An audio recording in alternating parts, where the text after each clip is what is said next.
بسم اللہ الرحمن الرحیم۔ السلام علیکم۔ بغیر حساب کے دوزخ میں حضرت رسول خدا صلی اللہ علیہ وآلہ وسلم نے فرمایا، 4 قسم کے لوگ قبر سے نکلتے ہی بغیر حساب کے دوزخ میں داخل کیے جائیں گے۔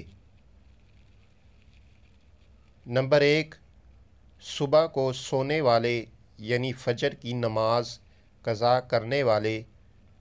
نمبر 2، نماز عشاء کو ترک کرنے والے۔